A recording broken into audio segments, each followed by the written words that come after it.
Welcome to the Compact Podcast.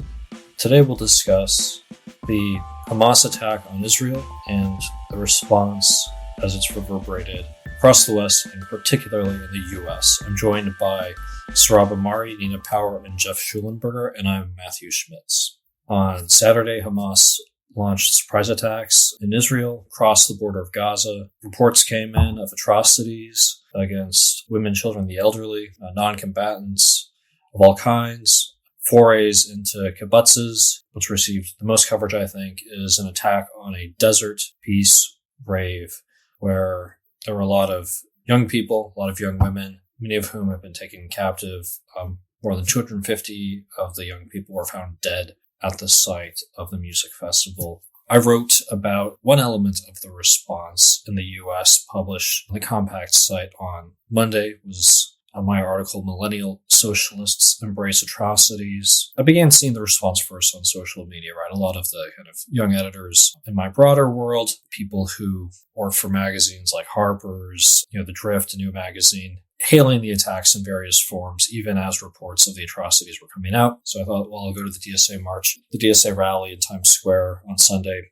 I went there. It's a funny thing. It's been funny to watch as really a lot of the left has denounced the rally. Alexandria Ocasio-Cortez denounced the Times Square rally yesterday because the rally was like a lot that I've seen many times. It really wasn't that unusual if you've ever been to an event like this. The rhetoric was the same. The by any means necessary talk was the same. The glorification of Hamas was the same. Nothing had really changed at the rally itself, but the surrounding political climate was entirely different. And that's what led to changed response, and I think also to the surprise of many of the kind of left-wing organizers at the very angry response, because they really were doing just what they've been doing for many, many years, while effortlessly moving between kind of ostensibly radical and more mainstream circles or institutions. So yeah, that was really quite interesting to see. The DSA itself, the New York chapter, felt it necessary to put out kind of apology or walk back on Twitter. It of course blamed the attack on root causes, namely Israel's current government, kind of strange root cause, and it also called for the end of the Jewish state. So potentially not the most satisfying apology of all time. Yeah, that's really kind of the first wave we saw of the response. But I want to bring you in here, Geoff, because you had a really fascinating article in Compact, The Crisis of Therapeutic Decolonization. And there you talk a bit about how this crisis has echoed in American academia, in elite American institutions. Yeah, so the initial trigger for this was this tweet that said something to the effect of, what did y'all think decolonization meant? Papers, books, vibes. Clear implication of it was that, what we were witnessing in the Middle East and Hamas's attack on Israel was, the real deal when it comes to decolonization. And then there was a much discussed article a month or two ago in the New Yorker about so-called decolonizing the city. Now, what does that actually mean? Well, it means basically kind of putting like artist statement type labels on buildings that have some kind of association with the colonial past and things like that. And then, if you go through other recent headlines, you can find decolonizing diets, decolonizing artificial intelligence even, and so on. So it's a term that's been kind of metaphorically captured in all of these sort of increasingly abstract meanings that have sort of disconnected it from its original and quite literal meaning, involving sort of territorial struggle and competing claims to control of land. And so, I think the people who were saying, well, this is what actual decolonization is, true. I mean, I think it's very complicated in the context of Israel, but an acknowledgement that the original meaning of this term had to do with struggles over land and territorial control and sovereignty that came out of the colonial era. And so, yeah, I think it's been interesting to see this term deployed this way, and the kind of mockery from these figures on the activist left of this tendency to kind of reduce it to a metaphor. What I argue in the piece is that there's kind of a therapeutic function of this that this term has taken on in sort of elite institutions that sort of has to do with these processes of symbolic restitution that are ultimately kind of interior and, take place entirely on the level of a kind of emotional catharsis. The intellectual who's probably most influential on discussions of decolonization is Frantz Fanon, for whom it did actually have this therapeutic connotation already, even though for him it was also tied to, actual violent struggles over territorial controls, such as the Algerian War, right, against France, in which he participated. The therapeutic dimension of it, the idea that it's kind of this, it's become this kind of internal cathartic process of attempting to kind of purge these oppressive histories, is linked to, for Fanon, the actual violent process of struggle for territorial control. He sees violence as a necessary part of a kind of collective self-formation of nations in the process of creation. And so, what's notable here is that I think you can see people who are participating in these rallies, like the one Matthew mentioned, kind of in a way trying to recapture this catharsis through violence that Fanon overtly advocated for and celebrated. So it's in some sense brought the term back to this original moment that has become somewhat distant through its kind of euphemization in academic and journalistic discourse. Yeah, I loved your piece, Geoff, and I hope it gets a very wide readership. I think there has been this notion that the kind of therapeutic, the therapy of decolonization can be achieved through reapportionment of positions within organizations, reading literature or certain academic processes or something. But I mean, as you say, for Fanon, it's entirely different. His account of colonization, really, first of all, psychological. The first thing the colonizer does is, quote, plant deep in the mind of the native population the idea that before the advent of colonialism, their history was one which was dominated by barbarism, unquote. And so that has to be remedied through, what he calls this process of tearing away, and really through the exercise of violence. There has to be that external correspondence to an internal process. You absolutely can't have one without the other. I mean, your suggestion, Geoff, that I think is very striking and somewhat troubling is that Fanon may be more correct about this than people who have tried to kind of have decolonization on the cheap or to Baudelarize it. For years now, we've been told that words are violence and that, people should lose their jobs because they disagree over, whether men can be women or whatever. And there's a kind of depiction of a certain sensitivity and, how anyone disagreeing must be kind of shunned, which has just reached, I think, unsustainable levels this week, right? In the confrontation with abject terror, horror, violence, and in the age of the internet where this is 24/7, full speed ahead, of course, there's going to be fog of war. There's kind of people making claims.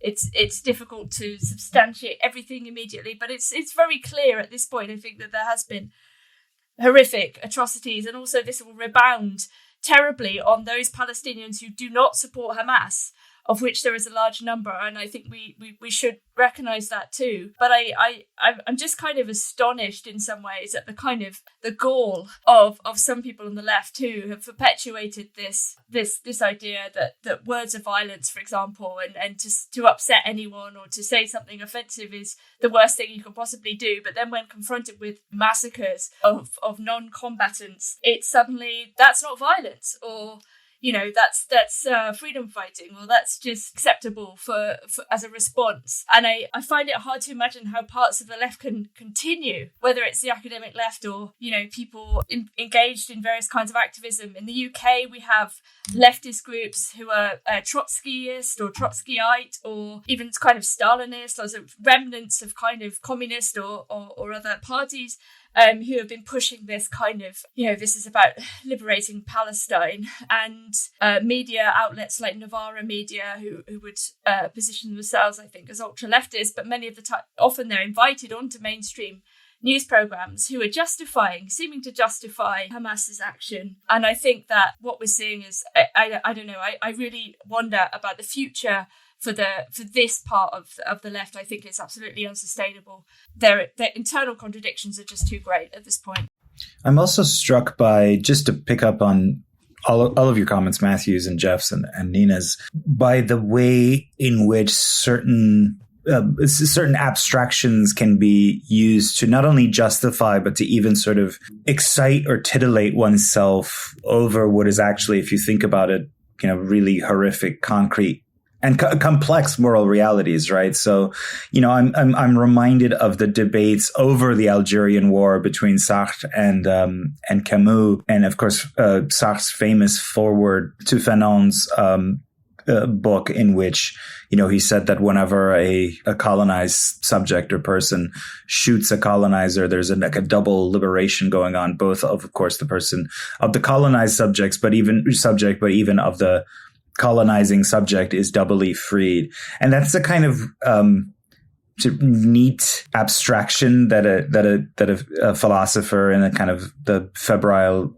1960s could deploy, and people who were very safe from that kind of violence could like stroke their chins and be like, yes, the dual liberation. And then you had someone like Camus, who was obviously had fought in the resistance and who obviously deplored in many ways the regime of French colonization in Algeria, but also he was a Pied Noir, and he was, his what would Sartre's abstraction mean for his mother? I think there's somewhere a point he says something like that. And so you see it now in 2023 in the Israeli-Palestinian context, in which there's no serious person who can deny that there are, horrific moral complexities involved in dueling claims for national liberation between Israel and the Palestinians. One of those aspirations has been, realized as a kind of national liberation movement, which Geoff notes in his piece is often forgotten, that Zionism, in its early stage, long predating the Holocaust, was a kind of national liberation movement, framed itself against British imperialism in many ways. And the other one has not been realized, and that's led to tremendous pain on both sides across decades. But to sort of just blithely say, well, what did you think decolonization would look like? Of course it would involve shooting partygoers at a rave or butchering babies in their cribs, I think is a kind of lowbrow 2023 version of that brutal abstraction of Sartre, where he says, like when you shoot a person, regardless in some ways of their own moral beliefs and what they think about kind of a colonial or imperial setting, when you shoot them, that you're really liberating the murdered person too, or the civilian. Except our version is just a little bit more low rent. It's that writer, Najma Sharif, saying, "What did you all think decolonization meant? Vibes, papers, essays, losers." That's like a kind of much more low rent version of imposing a really brute abstraction on actual moral complexity. One question you raised, Sohrab, in response to the weekend's events. Obviously, this is not the most immediate question for those affected in Israel, isn't the most immediate question for the U.S. government, which is trying to address the problem in its own terms. There are quite a few American citizens who've been taken hostage and are directly concerned in this. But one important question is how this will affect the trajectory of, I guess you could say, the American left and the American center. Will this mark a kind of turning point in our national politics? Will there be a kind of stepping back from what you might call a kind of decolonial or pro-Hamas left? And what might that mean? I think the process of woke, decolonial, abolish, defund left, that complex of movements and ideas was already on the wane. And this is an ongoing debate, within Compact and between Compact and other publications, where there are signs, as someone like Musa Al-Gharbi, who's a writer for Compact among other places, Columbia University sociologist, who argues, drawing in part on empirical evidence, that what's called woke really peaked in 2020, 2021, and has been on a kind of declining trajectory since then. It doesn't feel like that to like combatants on Twitter. If you pull up any anecdote about XYZ instance of kind of woke lunacy on XYZ campus, but that kind of looking at it holistically, that's been happening. And then I think this event sealed that. Obviously, everyone's attention was focused on the scale of the atrocities in Israel, the Biden administration, Republicans, European governments. Everyone is kind of recognizing this as a horror. And then you had what does the kind of DSA left do, as you reported, Matthew, so beautifully for Compact. The headline of your piece, by the way, if people want to check it out, is "Millennial Socialists Embrace Atrocities." What is their response? Of course, it's not even to acknowledge that something wrong was done, but rather to, in some cases, to outwardly cheer and celebrate. And that puts them in such a marginal position. Here in New York City politics, where a lot of these intra-democratic battles are quite consequential, you saw immediately the rest of the Democratic establishment just hammer at the DSA, implicitly or explicitly at the squad, from Governor Hochul to various representatives, city council members, etc., basically saying DSA is anti-Semitic, they're Hamas apologists, etc., that this is unacceptable. So I think the Chicago chapter of Black Lives Matter putting up a tweet in which they showed a Palestinian on a paraglider, which is a kind of an allusion to the fact that these Hamas fighters descended upon that rave on paragliders and then proceeded to mass murder 260 innocents. When they do that kind of stuff, it's just this moment to marginalize these people. They not even to marginalize them, that they're self-marginalizing. I described it as political seppuku on Twitter. You're like publicly taking a sword and shoving it in, because everyone else thinks that what happened was a horror. So if you not only not condemn it, but to either blame it on Israel or just outright cheer it, which is what some of them did, like BLM Chicago, that's like committing political suicide. So I think that, this is not a new thing. I think that those tendencies on the left were already on the wane.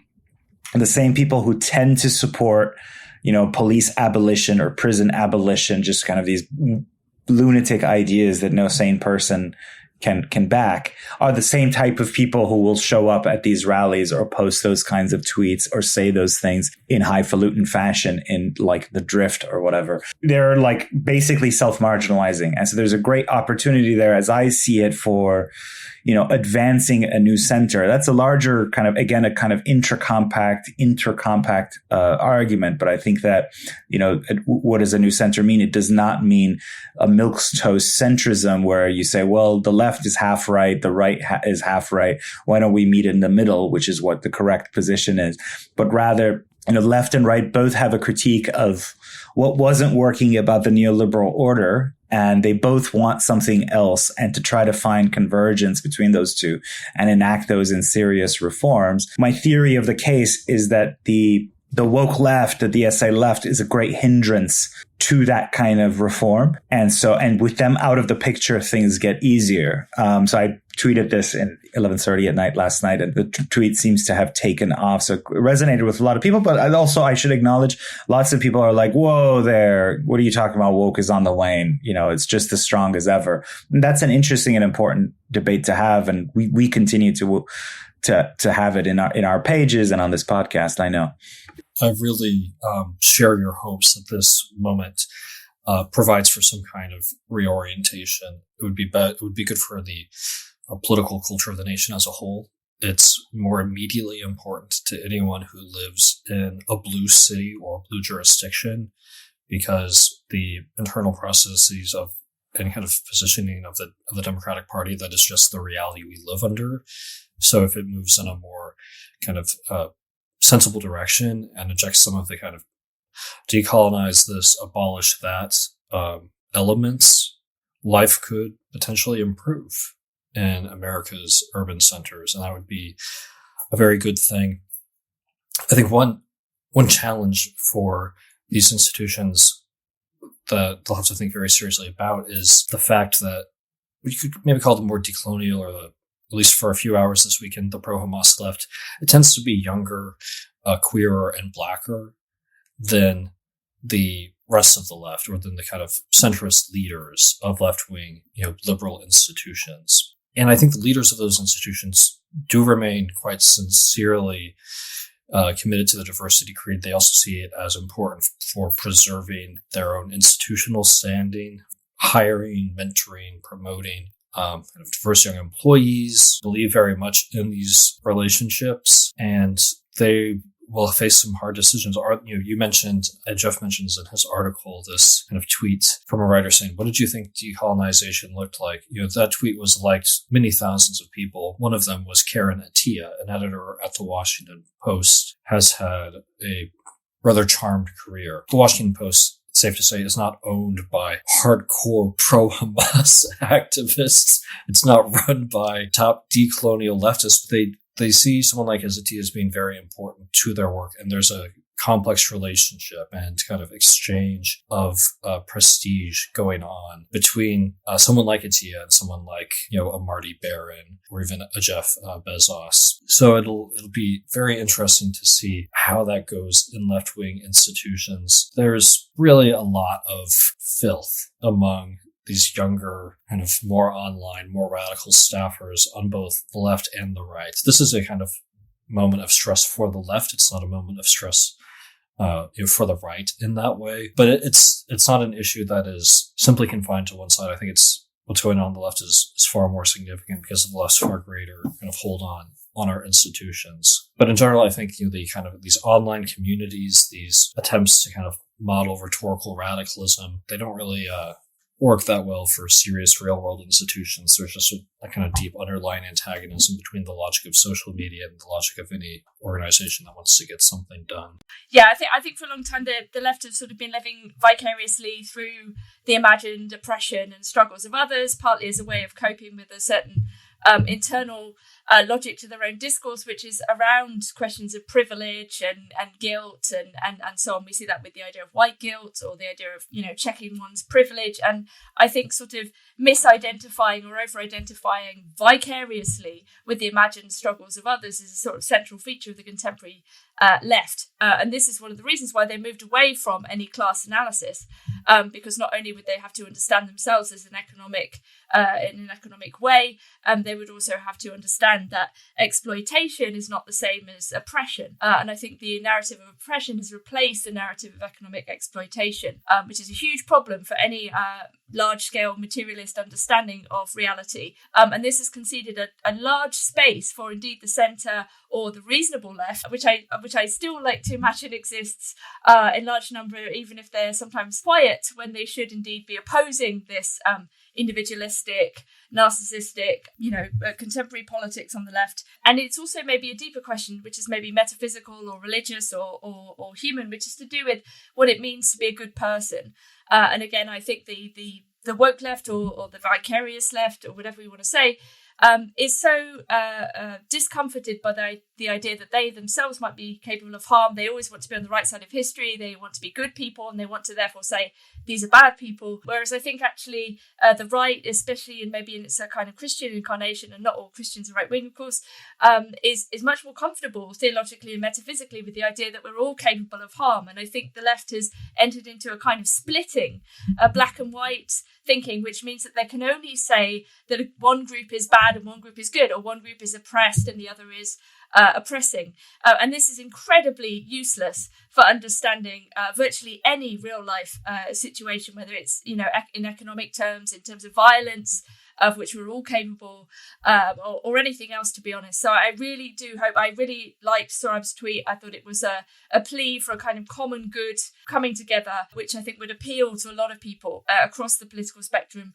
who are sick and tired of actually this dominance of this kind of ideological and inaccurate, useless rhetorical extremism, which unfortunately has taken hold of many institutions. But hopefully that's on the wane. Amen. With that, thanks to Geoff, Nina, Sohrab. Thanks to you listeners. Go to compactmag.com/subscribe. We have more coming on this, on other topics. So go there, check it out.